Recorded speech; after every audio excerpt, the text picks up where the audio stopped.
Story time on how I thought I was getting proposed to virtually. I think we need to start off with a little backstory. So my husband every year goes on a tour for work. He's usually out of town for a couple of months at a time. Here's the thing. Every girl I feel like usually knows if an engagement is coming. Not necessarily when, but like, you know, if you want to marry them, you've probably had the conversation, and that's where I was at. I did know that he had bought the ring because I literally dropped him off to go buy it. That's a story for another day. I did not know if he had the ring. I did not know when it was coming. I did not know when I was getting engaged, but I did know that we wanted to get married in the summertime, and his tour was in the spring. Now, we're from Utah. This is very normal.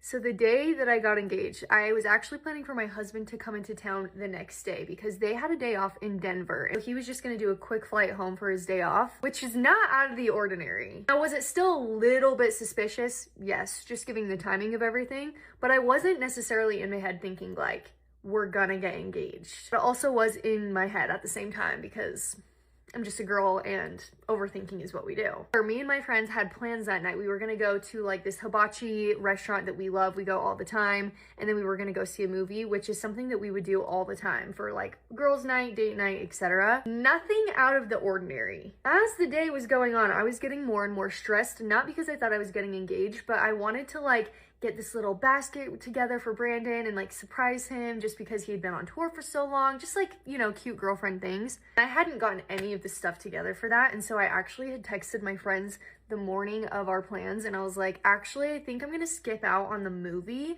I'm down to go to dinner, but I just don't want to be out late because Brandon's coming in the morning and I have some things I want to put together for him, so I'm just gonna skip out on the movie. So then my best friend calls me, and this is where I started actually getting suspicious because she was like, hey, we really want you to come tonight. Like, we haven't done anything with the girls for a while.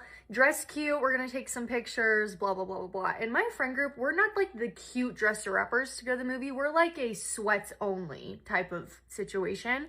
So I was kind of like, okay. On my way to dinner, I actually got on the phone with Brandon. We were just chatting it up. And I can't remember if they had a show that night or not. That would have contributed to my confusion because I was like, how is he going to do a show? And then also, I think he told me they had a show, but they didn't. I was on the phone with him. He was not acting suspicious at all. He was just saying how tired he was, how they were on their way to the venue, how he was feeling kind of sick and a little bit nervous. Just like pre-show jitters is what I was perceiving it to be. This phone call is the reason why I had written off me getting engaged at all, because I swear I heard like his castmates in the back of the phone call. It just was so believable. From that point forward, I thought I was getting engaged. And that point afterwards, I was like, there's no way because he's in Denver right now. So we went to the dinner. All of my friends were completely